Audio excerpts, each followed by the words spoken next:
സാമൂഹിക സേവാ സമിതിയുടെ നേതൃത്വത്തിൽ 78ാമത് സ്വാതന്ത്ര്യ ദിനാഘോഷവും ആദരിക്കലും സാമൂഹിക സേവാ സമിതി ഹാളിൽ വെച്ച് നടന്നു. സേവാ സമിതി അംഗം ലഫ്റ്റനന്റ് കേണൽ സുനിൽ സ്വാതന്ത്ര്യ പതാക ഉയർത്തി.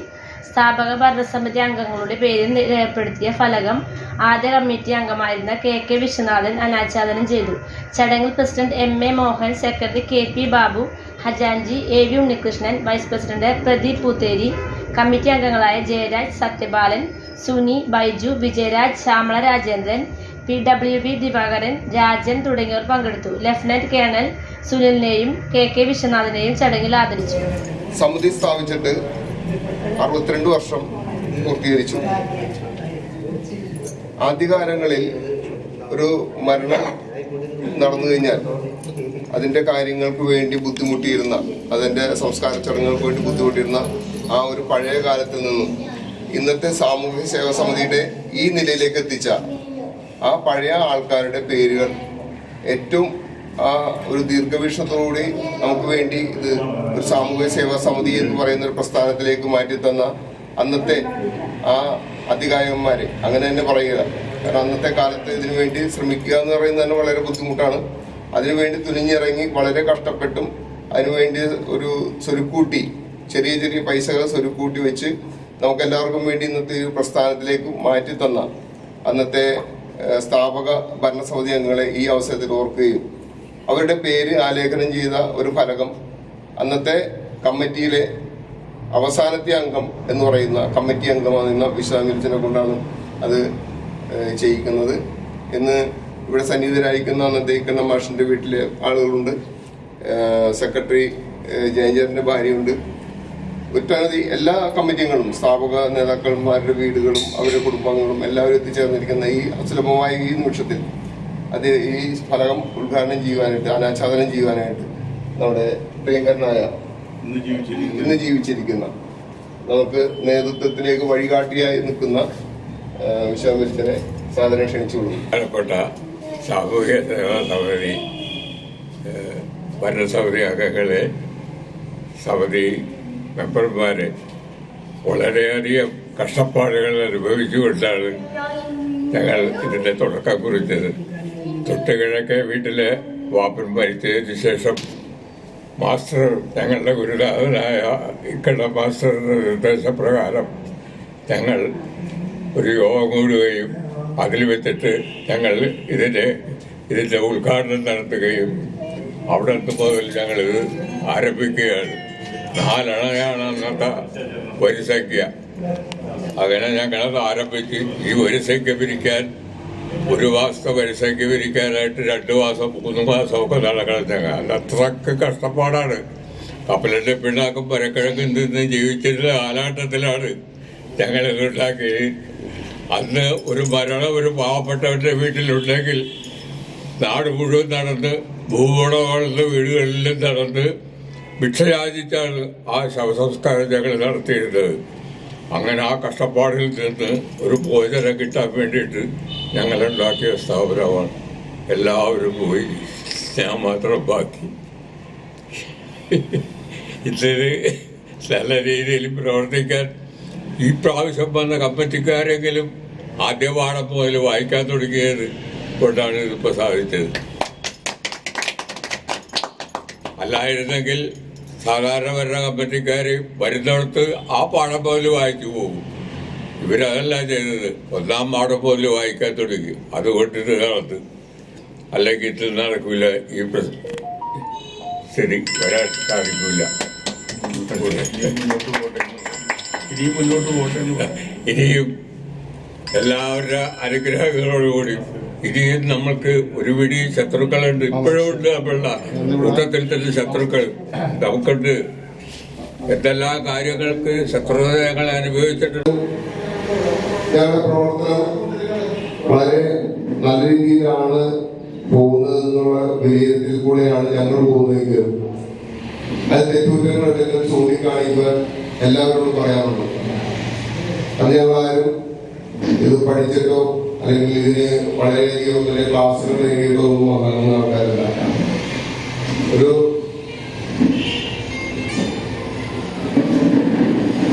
പ്രസ്ഥാനത്തിന്റെ ഭാഗമായിട്ട് പ്രവർത്തിക്കുക എന്ന് പറയുന്നത് തന്നെ വളരെ വലിയ ഭാഗ്യമാണ്.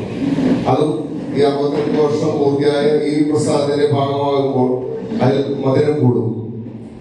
നമ്മുടെ പ്രവർത്തനങ്ങൾക്കെല്ലാവരും ഓരോ വ്യത്യസ്തത വേണമെന്ന് എല്ലാവരും ആഗ്രഹിക്കാറുണ്ട്. നമ്മളെന്നും ഒരേപോലെ ചെയ്യരുത്, എല്ലാം നല്ല രീതിയിൽ മുന്നോട്ട് പോകണം, എല്ലാവർക്കും എല്ലാവർക്കും ലഭ്യമാകുന്ന രീതിയിൽ കാര്യങ്ങൾ മുന്നോട്ട് പോവുക. സാമൂഹിക സേവാ സമിതി കൊണ്ട് ഉദ്ദേശിക്കുന്ന കാര്യങ്ങൾ കഴിഞ്ഞ പൊതുയോഗത്തിൽ തന്നെ നമ്മുടെ പ്രശ്നം പറഞ്ഞിട്ടുണ്ട്. നമ്മുടെ ഒരു മരണാനന്തര സഹായം മാത്രമല്ല, വിദ്യാഭ്യാസം, ചികിത്സ, അതുപോലുള്ള ഏതൊരു കാര്യത്തിലും നമ്മുടെ സാമൂഹിക സമിതി എന്ന പ്രസ്ഥാനം മുന്നിൽ നിൽക്കും എന്ന് തന്നെ നമുക്ക് കഴിഞ്ഞ പൊതുയോഗത്തിൽ പ്രശ്നം പറഞ്ഞിരിക്കും. രാഷ്ട്രം വിജയാഹ്ലാദം പങ്കുവെക്കുമ്പോൾ നമ്മളിന്ന് അതിന്റെ ഭാഗമൊക്കെ ഈ ബ്രിട്ടീഷുകാർ തന്നെ ഫോഴ്സിന്റെ തന്നെ ഒരു സമന്വയ വ്യക്തി, അത് നമ്മളുടെ ഒരു മെമ്പർ ഈ സ്ഥാനത്തേക്ക് കിട്ടിയതാണ് നമുക്ക് ഏറ്റവും വലിയ സൗഭാഗ്യം.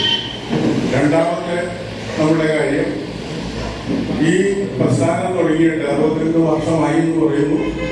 62 വർഷമായി ഈ പ്രസ്ഥാനം തുടങ്ങിയിട്ട് അതിന്റെ സ്ഥാപക അംഗങ്ങളുടെ ഒരു ശിലാഫലകം ഇവിടെ സ്ഥാപിക്കണമെന്ന് കഴിഞ്ഞ പൊതുയോഗത്തിൽ ഒരു തീരുമാനമെടുത്തത് പ്രാവർത്തികമാക്കുന്നതിന് വേണ്ടി നമ്മൾ ആ ഘടകം ഒന്ന് ഉദ്ഘാടനം ചെയ്തത് നമ്മുടെ ആദ്യത്തെ അംഗം കൂടിയായ ആദ്യത്തെ കമ്മിറ്റി അംഗം കൂടിയായ ഭരണ കമ്മിറ്റി അംഗം കൂടിയായ ശോചന 78 വർഷമായി ഇന്ത്യ സ്വാതന്ത്ര്യം കിട്ടിയത്. ഇവിടെ ഇന്ന് സന്നിഹിതരായിരിക്കുന്നതിൽ അപൂർവം ചില ആളുകൾ മാത്രമാണ് സ്വാതന്ത്ര്യത്തിന് മുമ്പ് ഉള്ള ഒരു അനുഭവം പങ്കുവെക്കാനുള്ളത്.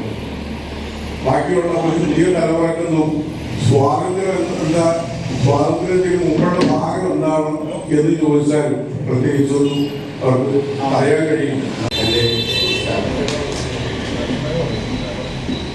എൻ്റെ മലയാളം ഇത്രയും എന്താ പറയുക വീക്കായിരിക്കും. നല്ല തെറ്റ് വാക്ക് പറയണമെങ്കിൽ ആദ്യമേ ക്ഷമ ചോദിക്കുന്നു. കാരണം ഞാൻ 28 വർഷമായിട്ട് ഈ നാട്ടിലില്ല. കൂടുതലും എൻ്റെ സർവീസ് മൊത്തം നോർത്തിലായിരുന്നു. അതായത് ജമ്മു കാശ്മീർ, അതുപോലെ ആന്ധ്രാപ്രദേശ്, രാജസ്ഥാൻ ബോർഡർ, ഇങ്ങനെ ബോർഡറിലായിരുന്നു. നാട്ടിലിടയ്ക്ക് ലീവിന് വരും, കുറച്ച് ദിവസത്തേക്ക് ലീവിന് വരുമ്പോൾ അല്ലെങ്കിൽ കാണാനായിട്ട് തീർച്ചയായും അങ്ങോട്ട് പോകും. ഇവിടെ ഇരിക്കുന്ന എല്ലാ ആൾക്കാർക്കും 78ാം സ്വാതന്ത്ര്യത്തിന് എൻ്റെ ഉള്ള ആശംസകൾ. എൻ്റെ 20 വർഷം സർവീസിൽ ഇത് ആദ്യമായിട്ടാണ് ഞാൻ നമ്മുടെ നാട്ടിൽ ഒരു ഫംഗ്ഷനിൽ പാർട്ടിസിപ്പേറ്റ് ചെയ്യുന്നത്.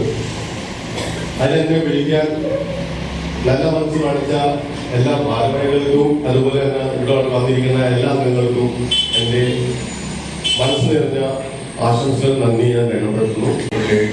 സാമൂഹിക സമിതി, ഭരണസമിതി അംഗങ്ങളെ, പ്രിയ മെമ്പർമാരെ, എല്ലാവർക്കും എൻ്റെ വിനീതമായ കൂട്ടുകയും. അതായത് വളരെ 62 വർഷം മുമ്പ് ഞങ്ങൾ ഈ ഭരണസമിതി ഉണ്ടാക്കിയത് ഒരു തൊട്ടടുത്തൊരു ഭരണ വീട്ടിൽ പോയി അവിടുത്തെ കാര്യങ്ങൾ നോക്കാൻ വേണ്ടി ഞങ്ങൾ ഓരോ വീടുകൾ തോറും യാചിച്ച് നടന്ന് പൈസ ഉണ്ടാക്കി ആണ് ആ കുടുംബത്തെ കാര്യങ്ങൾ അന്ന് നടത്തിയത്. അത് കഴിഞ്ഞതിന് ശേഷം അന്നത്തെ ഞങ്ങളുടെ ഭരണസമിതി അംഗങ്ങളായിരുന്ന ബഹുമാനപ്പെട്ട ഉദ്യോഗസ്ഥർ ആണ് ഞങ്ങളുടെ ഗുരുതാവ്. അന്നത്തെ PK ജയൻ സെക്രട്ടറിയായിട്ട്, PK ശ്രീധരൻ ഖജാൻജിയായിട്ട് ഞങ്ങൾ 4 പേര്, വാസുചേട്ടൻ, നാരായണചേട്ടൻ, ഞങ്ങൾ 4 പേര് കമ്മിറ്റി അംഗങ്ങളായിരുന്നു. അന്ന് ഇളയ ആളായിരുന്നു, ഏറ്റവും ഇളയതായിരുന്നു. ഞങ്ങൾ ഓരോ ദിവസവും ഓരോ കാര്യങ്ങൾക്ക് വേണ്ടി നടന്ന് 4 ഇളയാളെന്ന് ഞങ്ങൾ ഒരു മെമ്പർക്ക് പരിസംഖ്യയായിട്ട് ഞങ്ങൾ നിശ്ചയിച്ചിരുന്നു. ആ 4 പിരിച്ചെടുക്കാൻ മാസങ്ങളോളം നടക്കേണ്ടി വരും. ഞങ്ങൾ നടന്ന് ഈ 4 പിരിക്കുമ്പോൾ ഞങ്ങളെ കള്ളന്മാരെന്നും കൊള്ളക്കാരെന്നും പറയുന്ന അനവധി ആളുകൾ നമ്മളുടെ കൂട്ടത്തിലുണ്ടായിരുന്നു. അന്ന് ഞങ്ങളുടെ ഗുരുനാഥൻ ഞങ്ങൾക്ക് ഒരു വാക്ക് തന്നിട്ടുണ്ടായിരുന്നു, ആരെന്ന് പറഞ്ഞാലും മിണ്ടിപ്പോകരുത്, നിങ്ങൾ തിരിച്ചോളണം, പോയിക്കോളണം, നമുക്കൊരു സമയമുണ്ടാകും, അതുവരെ നിങ്ങൾ മിണ്ടരുത്. ഞങ്ങൾക്കൊരു ഉറപ്പ് വന്നു. അതനുസരിച്ച് ആരെല്ലാം പറഞ്ഞാലും ഞങ്ങൾ ഒന്നും പറയില്ല. അങ്ങനെ നടന്ന് വളരെയധികം കാലങ്ങൾക്ക് ശേഷം നമ്മളുടെ ബഹുമാനപ്പെട്ട കണ്ടത്തനാശാന്റെ മരണമുണ്ടായി. ആ മരണസമയത്ത് ഞങ്ങളോട് മാഷ് വിളിച്ചിട്ട് പറഞ്ഞ് നമുക്കെല്ലാവർക്കും അവിടെ പോകണം, ആരും നിൽക്കരുത്, എല്ലാം കണ്ടവെള്ളം ഇറങ്ങിപ്പോന്നവെള്ളം എന്ന് പറഞ്ഞു. അങ്ങനെ ചെന്നവരെല്ലാം കണ്ട് കാണും ഇറങ്ങിപ്പോയി. അവിടെ ആരും നിൽക്കണില്ല. അവസാനം കേളകുമാരൻ അവരുടെ ആളുകളെ കുറിച്ചിട്ട് എന്താണ് ഇതിന് പരിഹാരം, ഇവിടെ ആരും നിൽക്കണില്ല, എന്താണ് ഇതിന് കാരണമെന്ന് ചോദിച്ചപ്പോൾ അവർ പറഞ്ഞ് ഇവിടെ ഒരു ഭരണമണ്ഡ രൂപം കൊണ്ടിട്ടുണ്ട്, അതിനകത്ത് അംഗങ്ങളാണോ എന്ന് ചോദിച്ചപ്പോൾ അല്ല, അംഗങ്ങളായിട്ടില്ല, ശരിയാണ്, ചേരണമെങ്കിലേ അവർ പങ്കെടുക്കുള്ളൂ എന്ന് പറഞ്ഞു. ഉടനെ തന്നെ ഞങ്ങളെല്ലാവരും വിളിച്ചുകൊണ്ട് കണ്ടത്തനാഥൻ്റെ പ്രഥമശിഷ്യനായ ക്ലാപ്പൻ തന്ത്രിക്ക് മെമ്പർഷിപ്പ് കൊടുക്കുകയും കേളകുമാരൻ മെമ്പർഷിപ്പ് എടുക്കുകയും ചെയ്ത് ഞങ്ങളെല്ലാവരും അതിനകത്ത് പങ്കെടുത്ത് ആ ചടങ്ങുകൾ അങ്ങനെ അവസാനിപ്പിച്ചു. അന്നു മുതലാണ് നമ്മളിൽ പ്രഗത്ഭർ ഓരോരുത്തരും മരവണിലേക്ക് അംഗങ്ങളാകാൻ തീരുമാനിച്ചു. കേരള പദവിയിലെത്തിയ ഒരു നമ്മുടെ നാട്ടുകാരൻ, അയൽക്കാരൻ, എല്ലാ തരത്തിലും നമ്മൾ ദിവസവും കണ്ടുകൊണ്ടിരിക്കുന്ന സുനിൽ എന്ന് തന്നെ പറയേണ്ടി നമ്മളോട് ആ ഒരു പദവിയിലുള്ള ഒരു വ്യക്തിയുടെ മുൻപിൽ നിന്ന് സംസാരിക്കാൻ സാധിക്കുക എന്ന് പറഞ്ഞത് അത് വലിയൊരു അനുഗ്രഹമായിട്ട് ഞാൻ കാണുന്നു.